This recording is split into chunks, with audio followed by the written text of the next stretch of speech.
Bonjour à tous et bienvenue dans The Flipper Brothers Studio. Je suis Hugo et c'est un plaisir de vous revoir. J'espère que vous avez passé un super week-end.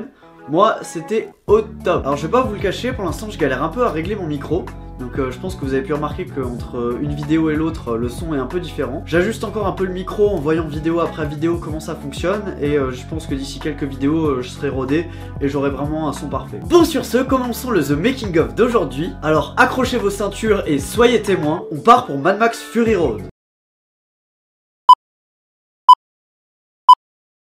Action!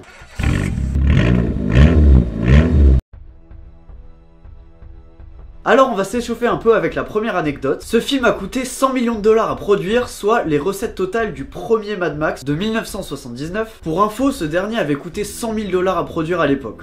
Autant dire qu'il y a quelques zéros qui ont été ajoutés. Charlize Theron et Tom Hardy ont eu une très mauvaise relation au cours du tournage. Leur co-star, Zoe Kravitz, la fille de Lenny Kravitz, explique que c'était sûrement dû aux conditions de tournage extrêmes. En effet, chaleur, sable, effort intense, ils étaient quand même sur des camions toute la journée qui allaient à toute allure, ça devait sûrement pas faire bon ménage avec les relations humaines. L'acteur Hugh Case Byrne, qui jouait le terrible chirurgien dans l'ancien Mad Max, celui de 79 dont je parlais avant, est également au casting de Mad Max Fury Road. Il joue un rôle certes différent, mais qui garde toujours la même place d'antagoniste, vu qu'il joue le terrible Immortan Joe, le vilain méchant avec le masque en os.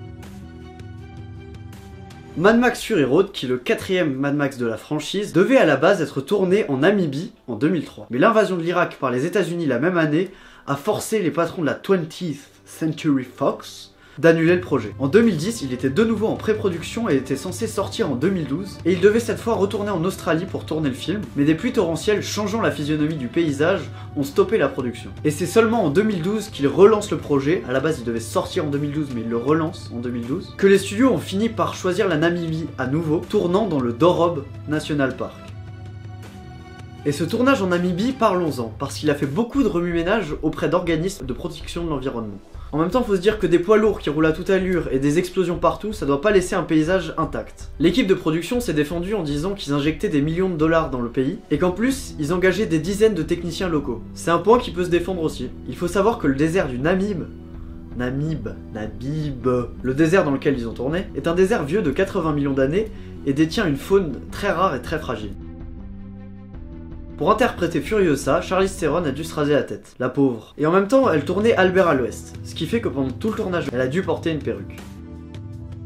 Lorsqu'au début du film, Max est capturé et désigné comme donneur universel, il reçoit un tatouage désignant plusieurs de ses caractéristiques physiques. Son type de sang, O négatif, les cicatrices apparentes sur son corps, mais surtout, il est fait allusion à son surnom, Road Warrior, ou guerrier de la route en français, qui est son surnom dans les anciens films de la franchise. On sera également ravis de voir que ses parties génitales sont intactes. Avant la version finale du film, Margaret Sixel, qui est la femme de George Miller, le réalisateur du film, et également monteuse du film, a dû trier plus de 480 heures de rush. Autant vous dire que ça fait énormément de taf, et pas mal de scènes jetées à la poubelle. Le tournage a dû s'effectuer sans script. Et ce n'est pas parce qu'un membre de l'équipe du tournage a perdu le script, mais parce que George Miller n'avait pas envie de s'embêter à en écrire un. En effet, il explique que c'était pas nécessaire pour une très longue course-poursuite dans le désert. À la place, il a fait un storyboard de 3500 pages, c'est énorme, pour expliquer aux acteurs comment se placer et où regarder. Ça a dû être hyper long à faire. Et voilà, on en a fini avec Mad Max Fury Road. J'espère que vous avez kiffé la vidéo. Si c'est le cas, n'hésitez pas à mettre un like, c'est toujours apprécié. Si vous avez des questions ou d'autres infos sur Mad Max, n'hésitez pas à me les mettre dans les commentaires. Et abonnez-vous pour louper aucune de mes prochaines vidéos. Et il y en a plein à venir. Sur ce, coupez!